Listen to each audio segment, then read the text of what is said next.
Monica Perez by billions of people. Oh my gosh, that's so exciting. Billions. I'm Very double few checking of it. whom will understand what we are saying. It's not true. It's not true. We speak to Billions the of people. maxes. I mean, to the masses. Maxes. Uh-huh. I'm trying to make sure that we are live, like I'm working my on it platform. too. Yeah, we're live. We're good. So, are you going to share it before I start I'm asking you trying to questions? share it. I'm trying to Okay. share it. Well, I will do what I can to introduce you while you're looking to share. Yeah, But go for it. no, I'm going to let you do something I haven't let you do in a long time. Oh, I'll it's read not. it. Okay, sorry, hon. Oh, I you're went okay. to during the break and It's it's my at personal. Clint Powell. Why is Yeah. that? Is that a promotion or a demotion? No, that's a promotion because my All page right. gets a lot. My podcast page, I feed my podcast page a lot of times. My podcast page is growing, but Oh, I see. personally, I get a little more response when I do something personal. I That understand. sounded Well, that's creepy the way great. I Thank you. said that. I'm gonna share. um, Yeah, we're gonna get personal. yeah, I'm gonna read this. I'm gonna read I haven't put your bio up in quite a while because I think people kind of know who you are if they're on my page. But I'm gonna read it and then I want you to explain it. Okay. Are you okay? While you're sharing, I'll read. So Monica is host of the Propaganda Report podcast as an anarcho-capitalist, which is an Yes. extreme libertarian. She is a proponent of Austrian economics and an uncompromising defender of personal liberty. Yes. Did I get that right? Yes, that is Okay, correct. good. I'm from a place around here called East Ridge, and so when I read big words right, a lot of people are surprised. Here comes the question to you. Have you shared it now? Yes. The joy in the Sorry, I sky. wanted to get it to Twitter also because most of my followers are on Twitter, so I had to get Twitter to. When this is over, after we get off, I can show you how to grab the URL from this and just snap it over to Twitter. Okay. And you can reshare it. Great. Yeah. So Super fun. do me a favor. Explain your bio. Tell me why do you say the words anarcho-capitalist instead of just an extreme libertarian? And what does Austrian economics mean? Tell everybody what that means. Okay. Well, Austrian economics is the reason it's called Austrian is because some Austrians like Ludwig von Mises and Friedrich Hayek kind of established it. And it is an extreme libertarian position, but it's based on something that Mises calls praxeology. What really happens? What are the incentives? Like how does economics really work? So it takes all the guesswork out of economics as being theoretical, which people are like, well, optimization doesn't really happen. There's always, people aren't rational. They don't have to be rational. They just have to do what they do.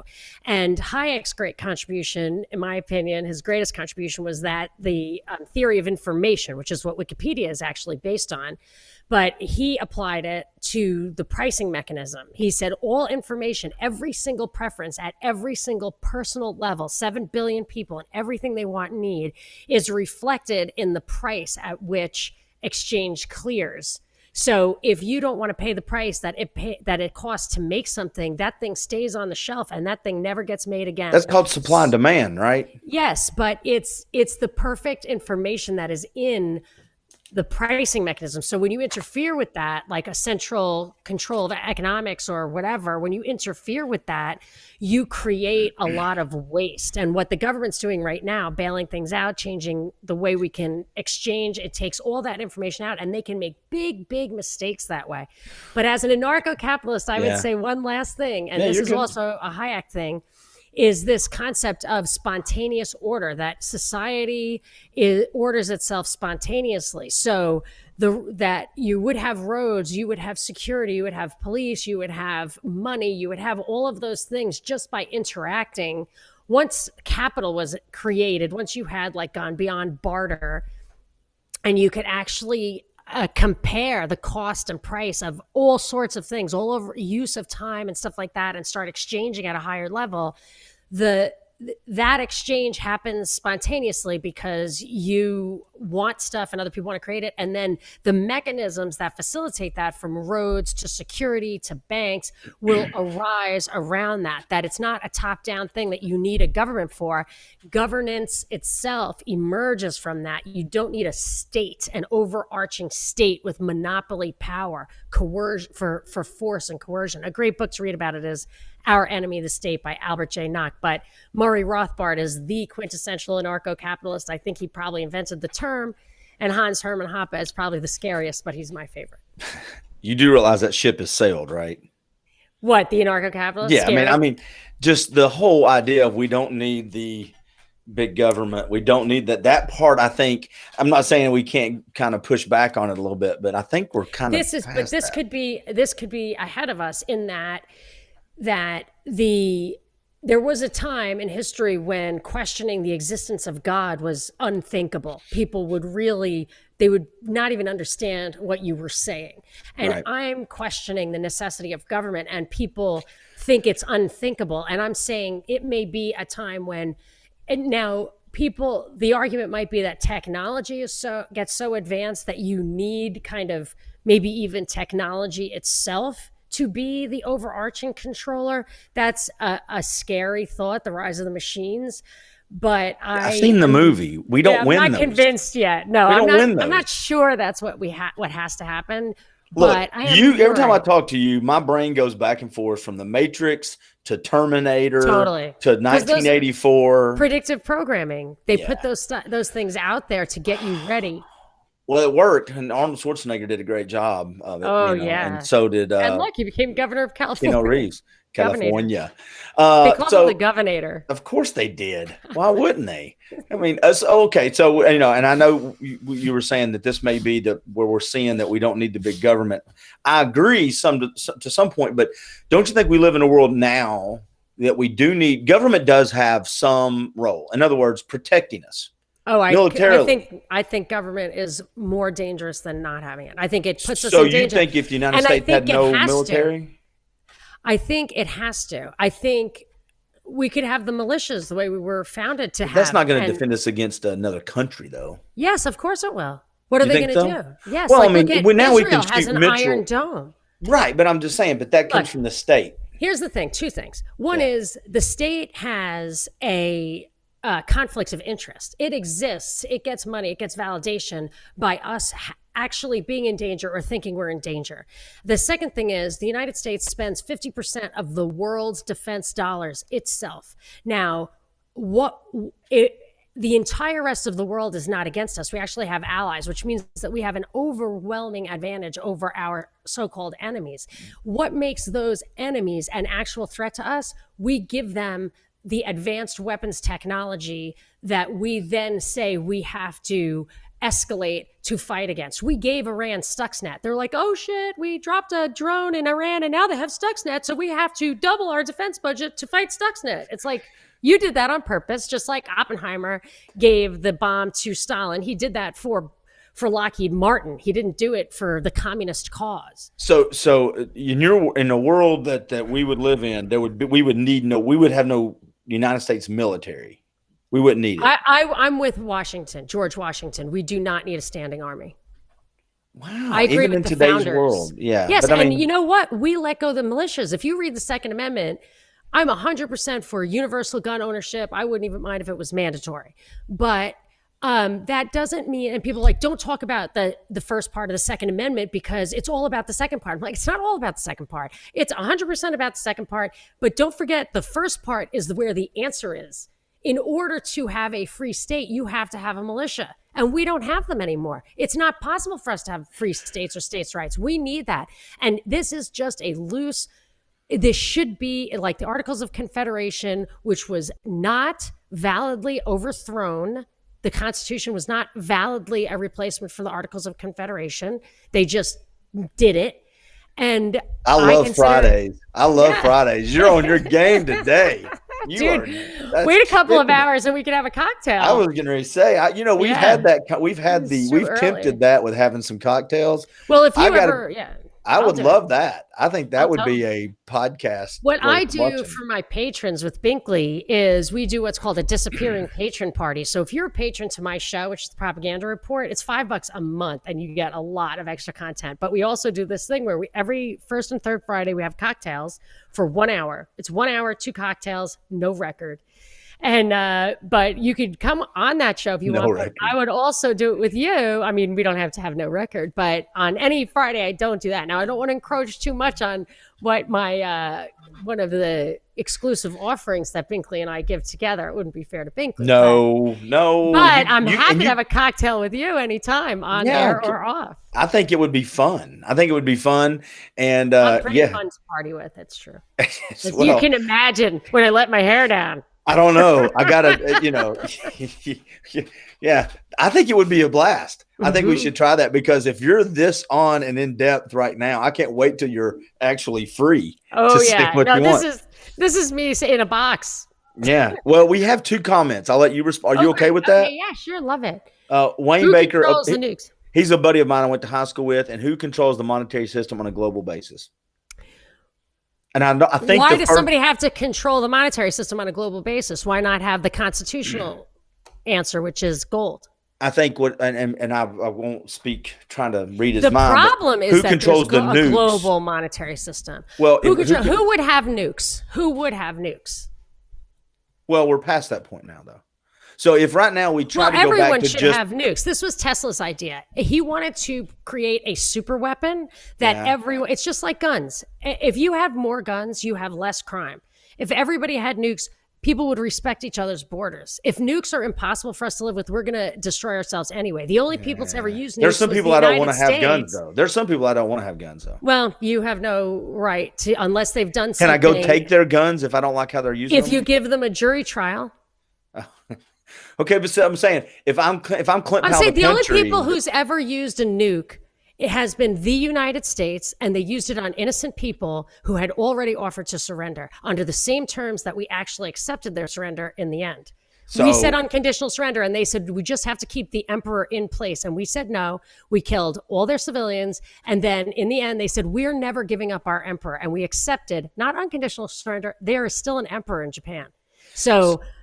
Yes, nukes are bad. They are absolutely bad, but they're they're an equalizer, just like a gun. But when we say that we don't like the government the way it is, I get that, and I think you would have so much agreement from people who believe in militias and the Second Amendment. Absolutely. And the issue comes from there are scenarios in the world where we're past the point of no return back to that world. I mean, so what is the transition? Are we talking about the ideology or how to make a transition? I'm not. Well, maybe both. I don't focus that much on how to make a transition. First, we have to establish if you agree with the ideology. Well, I just don't think we can go back. I just don't think I think that the door's shut. I don't think we can go back to the world that George Washington lived in. It's possible, but then you have to be ready to give up the Constitution. Because that's what it's based on. Like this pandemic thing. You know how many pandemics they had in colonial times? Way more than we have now. They crossed borders. They communicated with Mexico. Pandemics are But they also I get it. Yeah, but we're biological organisms that have emerged simultaneously with civilization, increase in problems in those kind of health problems. And we still have these fundamental laws that emerged in lockstep with our biological nature. And this is nothing. This is nothing. We have I don't even think it's possible for them to have a pandemic like that, what they were actually projecting. Because our nutrition and our sanitation is just too good, and viruses are and the communication is way better too. The communication process, 100 years ago, they would have to print stuff in newspapers and carry things on horseback or telegrams or telegraph. Now we can. Right now, this video in the next couple of weeks will have a couple thousand views, and our president or the leaders of the world can go on and have immediate audiences in 500 platforms. That's propaganda, and it's usually used for ill. Yeah. It's not usually used for our benefit. It's usually used for the benefit of the people. I hate propaganda unless it's something that I can make money at. Does that make sense? I don't understand. Nope. I think he might have been answering one of my things. I can't. But he'll respond. It's fine. But if I would understand it better if I don't know when he wrote it, so I don't know what I said that he said nope to. So you got to write nope. I disagree with blah blah blah. or yeah, he might disagree with me, which is great. Is pretty. I I don't would I would know. agree that most people. I just think sometimes when I have these conversations with you, because then I go and listen to your podcast, and again, I tell people this: the reason I have you on is so people get either a little, they do this, or they get pissed, or they Yes. go, the three I'm there. Hey, reactions. don't forget that my radio show, I was not a media person at all. Somebody asked me to do a radio show, which I did, and it was on the most conservative station in the country. So people were calling, arguing with me. It wasn't like I was there to make anybody feel good. I was there because I pissed people off, and I did not like that. I do not like that. I don't like arguing. I don't want to convince anyone. I don't have a lot of hope. I don't think things are going to change in my direction at all. So Well, you asked me the question, but I'm beyond ideology because any ideology that's in place right now, that's supposedly in place right now, is not really the issue because I believe that there are forces above all the governments, all the democracy or the socialism or whatever. There are forces above them all that control probably the money and the global corporations I agree with that. that are Probably. calling the shots about look at the reaction to this pandemic. It's been absolutely in lockstep. I think, Lockstep. yeah, I think both It's football teams have the same coach. exactly Yeah, I very think well put. basically, let me So it dumb it doesn't down for matter people like if me. one guy has an offense strategy and the other guy has a defense strategy. If the coach knows who's going to win and he makes sure that they both hold the punches at the Everybody right time. becomes an assistant coach at that point, no matter what title you have on. Constitution, yes. Thank you, Wayne. Yes. Well, and so what I was saying though is the reason I have you on with me is because I want one of those three emotions. I either want somebody to think, I want somebody to get ticked off, or I want somebody to clap, and then I want them to go to hear your podcast where they can actually get a bigger view of your perspective because that's Yes, what's thank important. you. They can't get all that right here. I do appreciate that. I all I really want is for people to think. I would love it if I were wrong. I would prefer it if I were wrong about pretty much everything. I do not like this. I like to make my kids dinner and do the laundry. I actually like that stuff. I do not And to go want to outside in the believe. sun and go get sun. I don't even like to get the sun. I get the Don't sun lie. because I think it's good for your. I never used to get tans because I hate wrinkles, but I feel like it's good for your health and for your mood. So I try to get my vitamin D from the sun. I just know right now we look like zebra stripes on the screen. Yes, that's true. Yeah, I'm sorry. which is I haven't been this brown since I was a kid, but I just felt like they said there's a sickness going around, and I was like, I'm Do you getting feel the vitamin. better? Do you feel better? I feel great. I mean, There you I go. am so healthy. Ever since I just did an interview with the Greg Carlwood of Higher Side Chats, and he goes for stuff like aliens and I don't know, inner earth, whatever. But his health stuff is amazing. So I've learned about structured water and selenium for kind of liver rehab, just in case you overdo it every once in a while, and just great things. And I have found that ever since I started paying attention to being independently healthy, I do not get sick. And if I You get froze up. sick, I can beat it like that. Can I give you another podcast to listen to? Sure. So it's my buddy, and it was actually I think been listed. I know once trending on iTunes because it's got a huge following called the Holistic Navigator. Oh, great. And it's my buddy Ed Jones. He's been owned a nutrition store for 40 years. He has his own podcast. He has his own radio show. And you will never on planet Earth meet anyone that is more passionate about holistic health. And he has some of that's the great. the most well-renowned doctors, scientists on podcast. But if you I don't you'd like the love it. well-renowned ones. You'll like these because Okay. they are the ones that have kind of been kicked a little bit out Yeah, of the. that's great. As They're long the as ones they that live in both worlds, but yes. if you research them, a lot of the Yeah. official organizations have said, well, their research isn't. Those are the ones I Well, like. there's a couple of Nobel laureates who I like who are completely pushed to the side. There's plenty of those people if you are willing to have an open mind about what the real truth is. But they do get kicked to the side. That's for sure. That's okay. Well, and Ed's this is a cool thing about his radio show called Vital Health Radio. He has a radio show, and his co-host is actually a doctor, a very conservative doctor that's one of the heads of a hospital here. And the dialogue they have back and forth, because he comes from a medical perspective and he realizes he doesn't know everything about the holistic side. And Ed has been living that world for 40 years.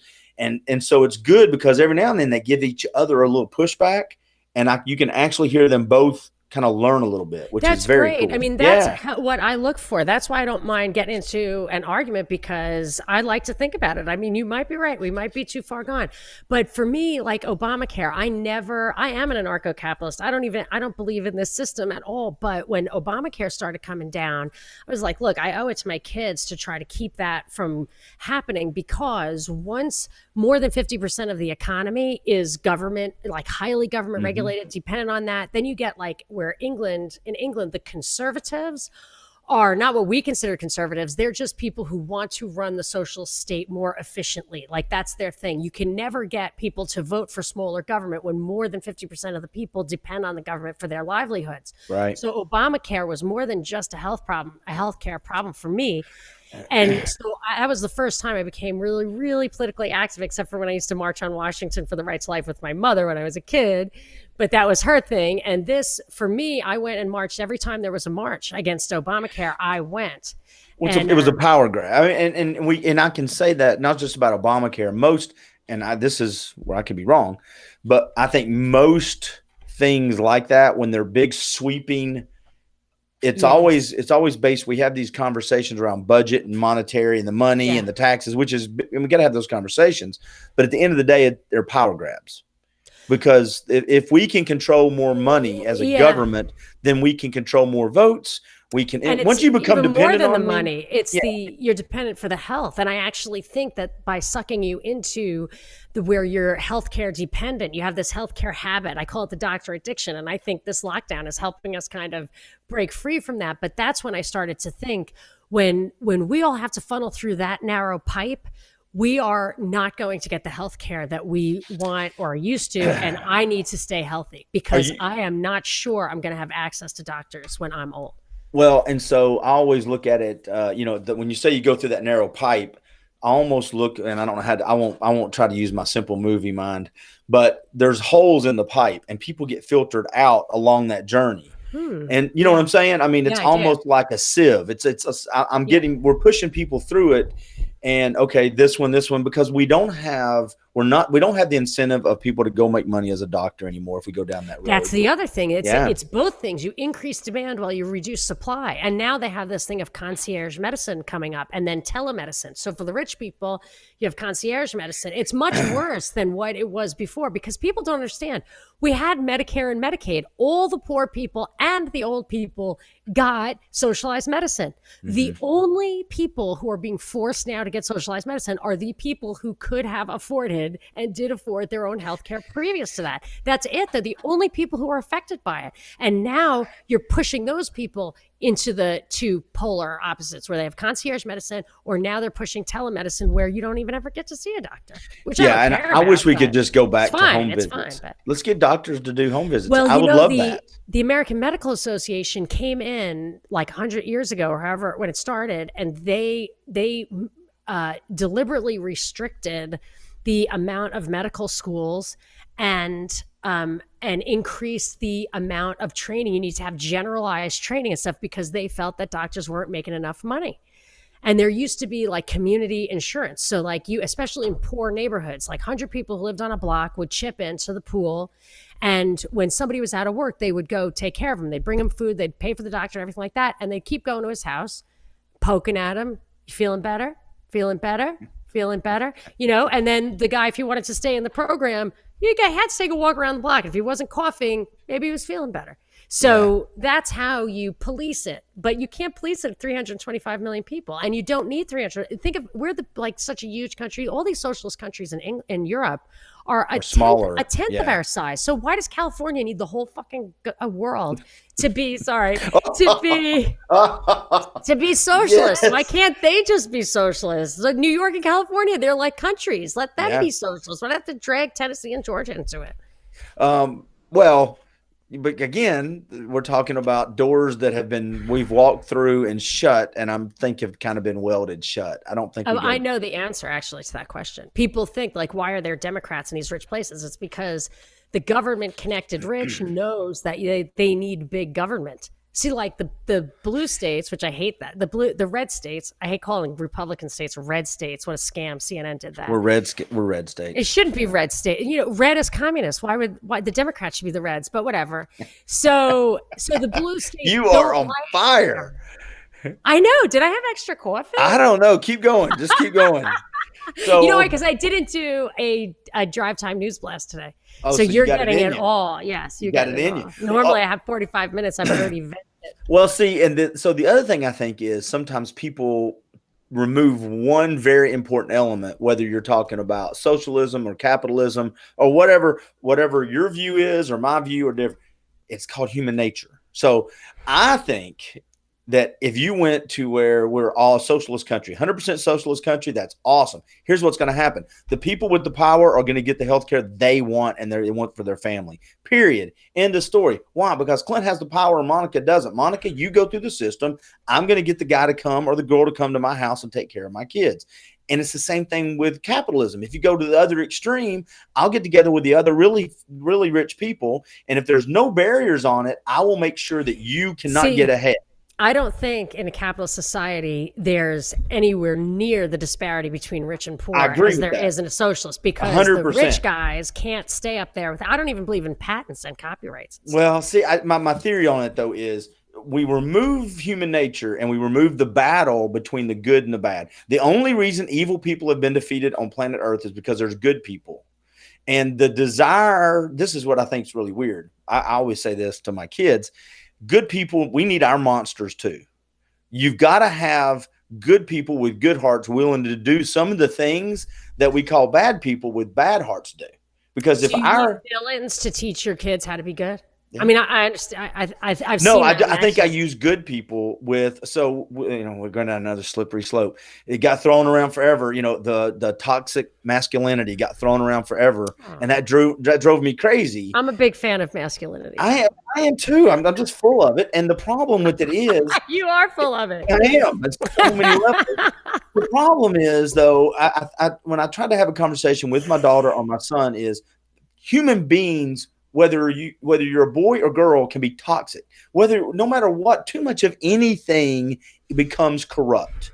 Too much religion, corrupt. Too much money can cause. Oh my gosh! You know the expression "absolute power corrupts absolutely." Yeah. Do you know why Lord Acton said that? No. The full quote is: "Power corrupts. Absolute power corrupts absolutely. Great men are very rarely good men." Can you imagine the historical context he was applying that to? No. When the church decided or articulated that the Pope was infallible. Okay. Makes sense now. So it makes sense now. It made sense in every context. You're just anti-Catholic. I'm just Baptist. Leave me alone. Baptists hate Catholics. I don't hate Catholics. I got all kinds of Catholic friends. But my problem. You have Catholic friends. I got Catholic friends. We'll post on this now. The problem I think we have though with that kind of term is when we say too much. We define what too much is. And I've told my kids, you better be glad that air quote toxic masculinity has been around, because if not, the bad toxic masculinity, if I'm going to use your term, would win every time. Because if it was a village, if it was a tribe, if it was a clan or a country, if I want your crap and you can't stop me, I'm going to come take it. Because if we boil it all down to human nature, which I think if we were about 3 or 4 more of these lockdowns over the next couple of years before we start seeing people try to take my gas or something. But if we get to that point, then you better hope somebody with a good heart has the willingness to stand in front of you when the bad-hearted people are coming towards you. That's my theory. Well, and I think we removed that. That's why they've literally emasculated the population, I think. I look at Ukraine. The Russian places that were fighting from the United States did a coup on Ukraine. That's why they're having a war. I mean, there's no question about it. I followed it in great detail at the time.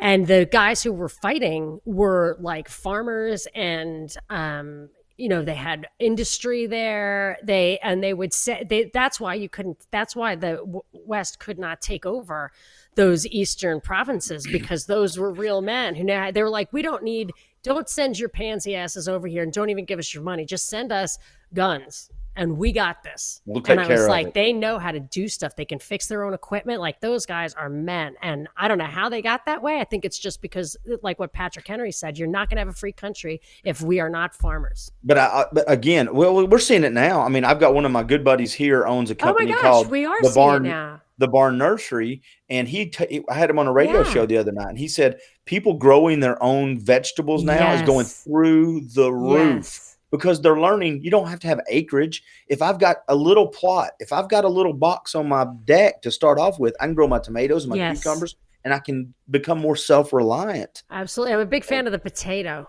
Yeah. It's Of very course you are. You're fattening. Irish, too. I know. It's Yeah, you got very that coming out. fattening, and you don't have to mill it. So let me ask you this question: do you think if you lived in the world you have in your brain, would it be better than the world we live in now? Would we have it as easy or harder, or do you think it would be basically the same? Well, it depends on when it started. If we never took this, I mean, you really have to get into the question of, like, I just read, can I say something really, You've already dropped 4 cuss off-putting? words. What does it matter? Well, I just finished Ted Kaczynski's book. Oh, Sorry. oh. Sorry. Hey, It Facebook, wasn't- don't come after sorry. me. It wasn't about crimes at all. It was about the underlying issue. You could talk about other people, Jacques Ellul, Yeah. Eugene O'Neill. You could talk about Scribina. Like, there's a lot of different people who talk about this, but the idea is you could take the position that technology itself, like not just the Industrial Revolution, but anything where you can't make your tools from the stuff around you, Right. anything beyond that sets you up for being powerless, that you are going to lose autonomy as a human race. So you could say that process started 200 years ago. You could say it started 2,000 years ago or 10,000 years ago with the agricultural revolution. So without addressing the question of, like, if technology itself is the insurmountable barrier to human autonomy, liberty, freedom, I would say, just taking any point at which, if we did not have centralized, coercive monopoly government where they have all the guns and we don't, we would have a better world. Yeah. It would be a more diverse world.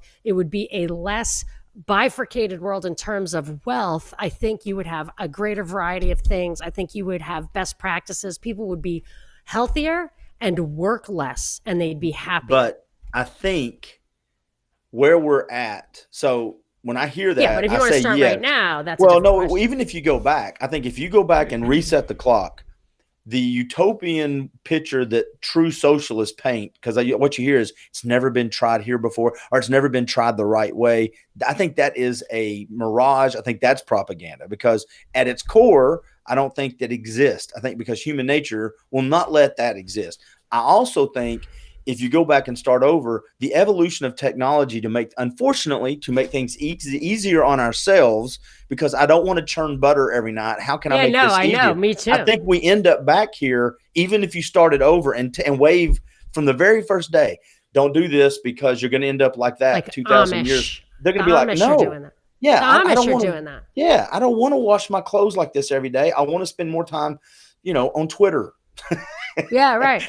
No, I know. I get it. I feel the same way. But we just have, don't- a lot of people are on Prozac and stuff. Like, it's possible that this lifestyle, although it feels more comfortable for the animal in us, it is impossible for the soul to be comfortable in it. So I agree it's with that. possible, And I would just say about the ideologies, China, which I consider to be a fascist country, not a communist country, it's a fascist country, is really achieving materialism to an extent I think is unheard of, elsewise. So there are, if all you care about is materialism and you're willing, and you hear the establishment pundits say all the time, like, the reason China's better off is that they are an authoritarian, totalitarian dictatorship. We need more of that. So I think it might actually work materialistically, but I don't think that. I actually don't think I don't think it would, because communism eventually, if you got big enough like that, and we've seen little pockets of But it, the oppression, but you see them rebel. I mean, you will see eventually But that's where you have a technology problem. At a certain point, the surveillance, that's why the Fourth Amendment was so important, is that once they have the surveillance, the total surveillance, and they have all the guns, then the Second Amendment's the last one to go. And it's the one, and it's the last one we should worry about, especially the second half of it. I'm for universal gun ownership. And I shouldn't say that last one we should worry about. We should hang on to our guns, shouldn't let them take away. But when all the other, this First Amendment was completely suspended right now, and they still legislate, they should suspend the legislation as well. Why do they have any constitutional authority if we don't have constitutional protections? It's out freaking outrageous. Don't pay yourself. Not even that. No, but look what they're doing with the billions of dollars. They don't care about their paychecks. They care about their payola, which they're going to get later. Well, there again, and I hate to, I don't remember who said it, so I'm not going to try to remember and give credit, but it was back in the mid 90s, late 90s. It was mid 90s. I had a commercial cleaning company. I was a young kid, had about 8 employees, and I went around and we had about 30 accounts. So I had overnight radio, talk radio was my co-host in the car a lot of times because I would go check on people. Coast to coast? The ton of Art Bell, coast to coast, ton of it. Art Bell, my program director said I reminded him of Art Bell. There you go. Maybe that's why I liked listening to your program. My mom too. I told, but they said, listen, the more people, the government or any company, it's the same thing as a drug. The more you become dependent on me for your happiness and your sustainability, then when I ask you to vote for me, then if I have to just do this in order to keep that lifestyle, I'll do it. And if anyway, go ahead. When I was in Peru, I've been to Peru a few times. I had a missionary priest friend who lived down there, and my husband and I went there one time when there was an election underway, like a presidential election. And I guess there's a high rate of illiteracy or partial literacy. Okay. So the ads, when you went in, it's not a 2-party system, it's multiple parties. And so instead of like having any words or anything, or even an R or D, it had pictures. So it would be a picture of a tree, a picture of a flag. And then our favorite was a picture of the pencil. And we were like, oh, vote for the pencil. But of course, if you're that ignorant, you just go in and you're like, oh, I have a pencil. There's the pencil, and vote for the pencil. And I just feel like if you were going to run for office, what would be your picture? Would it be a cocktail glass? Oh, you are. Okay. That's it. We're doing a cocktail one soon. I cannot. That's what I want on my mask. I'm doing this because you're afraid, not because I'm afraid. I am saying I'm old and I've got a decrepit immune system, so I'm doing this because you have a gun and I don't. I have a gun and a mask, so people can try and take my gun. There you go. You should. You're not getting either one of them. I'm not putting my gun on my mask. Like I say, I submit, but I do not consent.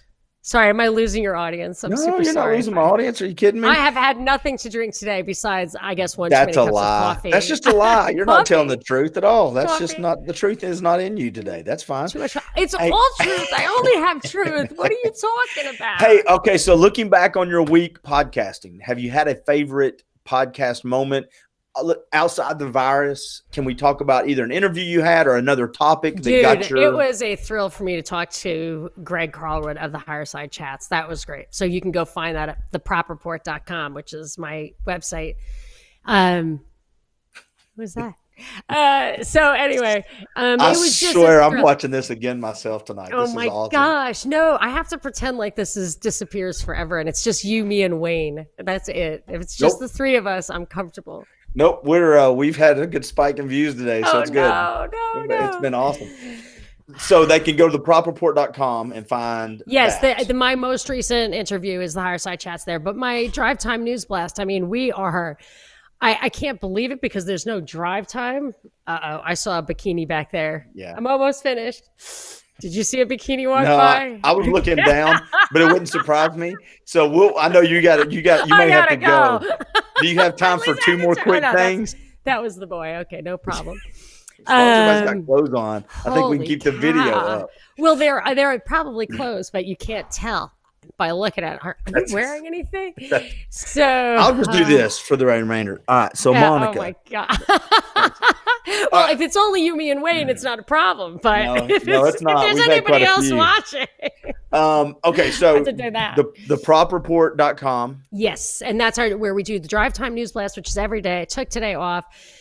Bingley's got some stuff to do, and we've just been hitting it so hard. He did a really cool interview with Dan Fogler, who's from Fantastic Beasts. He's an actor who also like has some hot views about QAnon and stuff like that. So you can check that interview out there. And we just had a lot going on.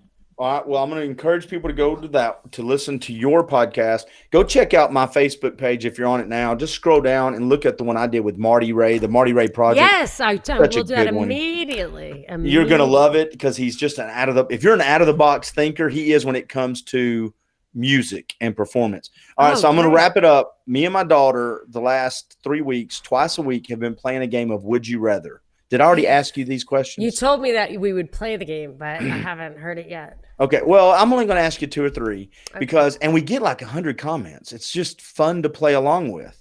So I've got some celebrities going to come on next week, local celebrities, and you're welcome to join me and her and play. I think you would have a blast at it. Okay. It's family friendly. Absolutely. That's what I was worried about. But here we go. Well, I like to keep it clean.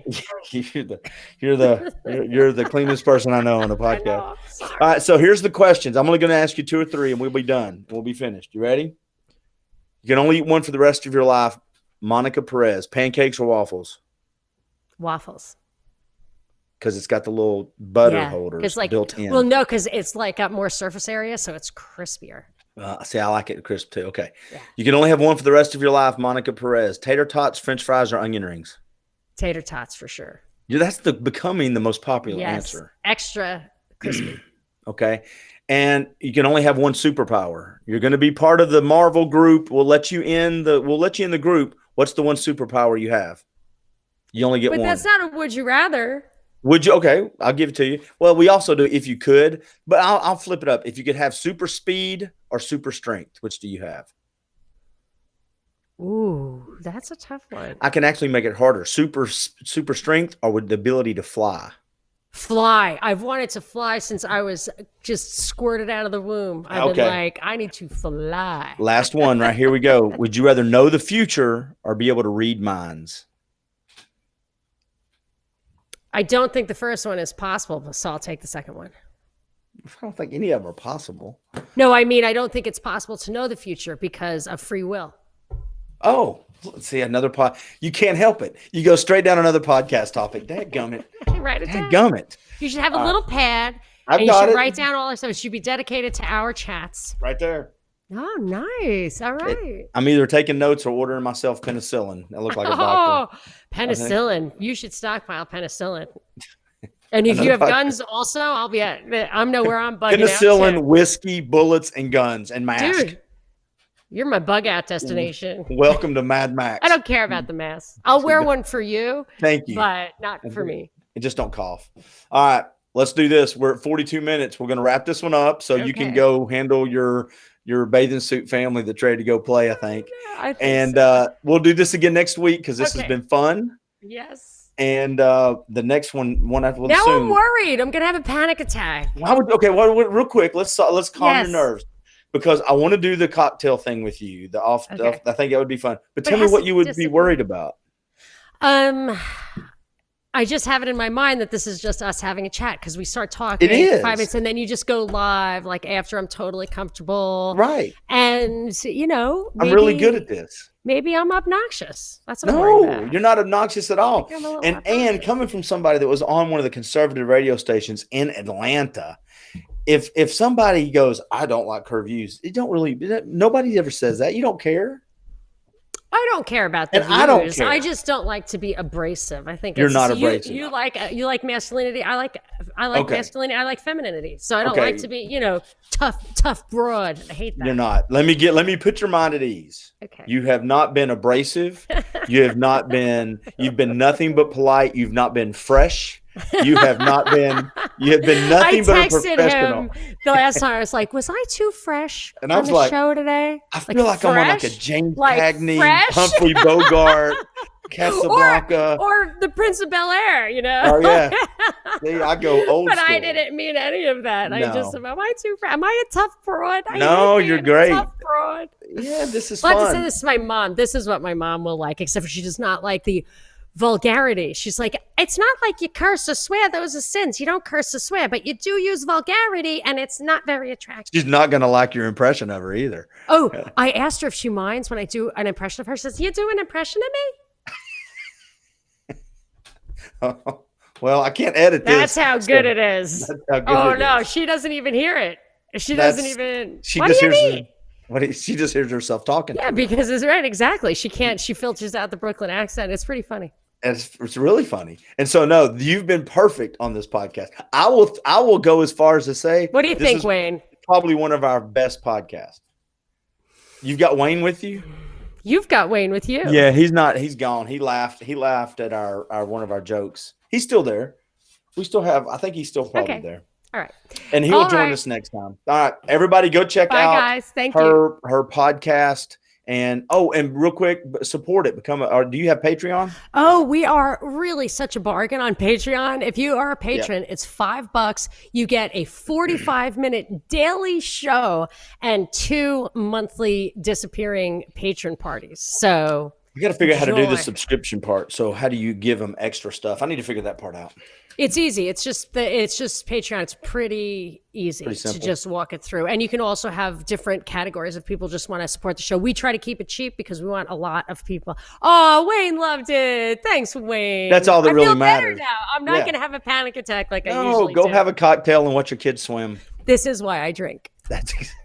Bye, Monica Perez. Thank you, as always. Stay healthy.